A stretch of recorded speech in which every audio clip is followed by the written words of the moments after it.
can't remember what bus I took, but I took 3 buses to get to Camberwell. Then as I got to Camberwell, I got off. As soon as I put my right foot off the pavement, that's when he just hit me. Then after that, I literally unzipped my jacket, and then I realised I had so much blood on me. And I was like, rah, did I just get stabbed like that? She gon' think I did it. She gon' think I did it dirty. Yeah. She gon' think I did it dirty. Yeah. She gon' think I did it dirty. Yeah. Slow motion. Look at the way that I'm saucing. Look at the way that my niggas, they get it, they come out the ocean. Look at the way that they mixing the Sprite and the lean just to give me the potion. Some of my mates are calm, but some of my niggas, they love the commotion. There is nothing that can ever replace you. Put you in that range, I might just race you. Yeah, my name is David Hassan Jr. Cisse Raw. I am a songwriter and an artist, and my artist name is JNR, but acronyms for Junior. I think he needs to change it now. Change what? What made me want to make music was back in 2007 when I first listened to an artist named Giggs. The song was Bum Titty Bum. When I heard that was it. Everything there was just, I thought it was great. That's when I wanted to be a rapper. This life, it feels like I've lived this moment 1,000 times. It feels like the moment I close my eyelids, baby, I just die. But I try. You don't wanna try live in the south side, cause the north side got you too good, and the north side's where I wanna ride. For me, my inspiration is just hearing stories all the time. Going around listening to different people's stories, hearing different cultures. Just the fact that I can go back in my mind and think about all the previous things I've been through, like relationships, friendships, a time I lost something, and just being able to bring that into a 2, 3, 4, 5 minute track. That's what inspires me each and every day. Because when I listen back to my music and I go, damn, that was crazy how I just brought that down. I didn't know I can actually say that. But the fact that I can fit that in a 16, 8 bar and make it sound so good, that's what inspires me each and every day. That's the one. That's the one. I think that my past is basically very important to me. Just me growing up in generally around a lot of people that done music as well, I understood to like bring that pain with me. So in all my songs now, they're not just about maybe today's David. They're about previous David. I'm not even like talking to nobody. I'm just talking to myself. Like it's like kind of therapy in a way. Everything that's been on my mind from the past, I'm bringing it with me, and I want people to like kind of understand. But really and truly, just talking about how heavily my past is, it helps me as a person, and it helps my music because it makes it sound even better. If you're ever around me a lot, there's one quote I always say. You know what I've just learned today?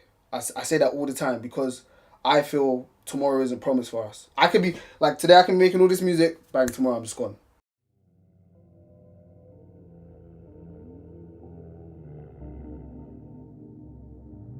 I had a college session that day. But then one of my friends that was with me at the college session was like, oh, are you going to go see one of your other friends? I was like, oh, I haven't seen them in a while. So I thought, okay, let me go. And then I can't remember what bus I took, but I took 3 buses to get to Camberwell. The person that did that to me was on the same bus, so he had followed me on 3 different buses. Then as I got to Camberwell, I got off. As soon as I put my right foot off the pavement, that's when he just hit me. I felt the blade hit my back. And I turned, and then he came towards me again, and he got me in my chest and then my belly.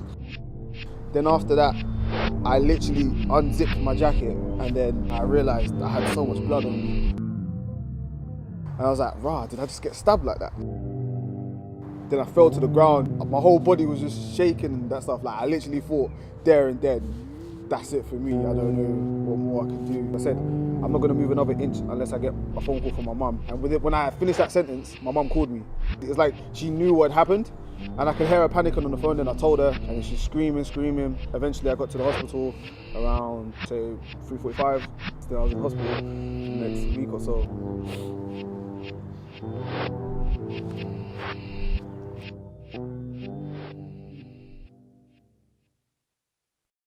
I just went into a breakdown that really shaped me into who I am now. Before I was outgoing, I was out every day. Now, emotionally, I like to keep myself in. I don't like to tell people what I'm going through or what I've been through. I like to keep it to myself because I remember when we got back from the hospital, I just stayed indoors all day. I literally broke my phone. I didn't even want to talk to nobody. I was just like, how do I tell anybody I've been through this? Emotionally, I'm just broken. I don't know what to do.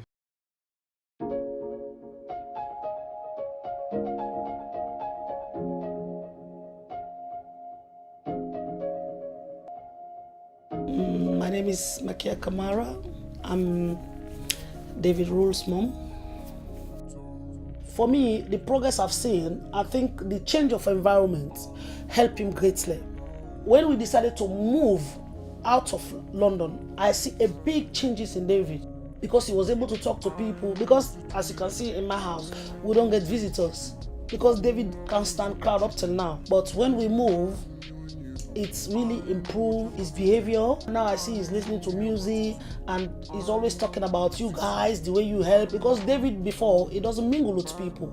So, but he's always talking about you guys. Oh, mommy should meet these people. They are doing. So I'm like, I think you guys must have leave an impact in him because he see like positive around the people. I think that helped his confidence as well. There's a big change. There's a big change compared to where he was about 2 or 3 years ago. It's a big change. I'm telling you, there's a big change.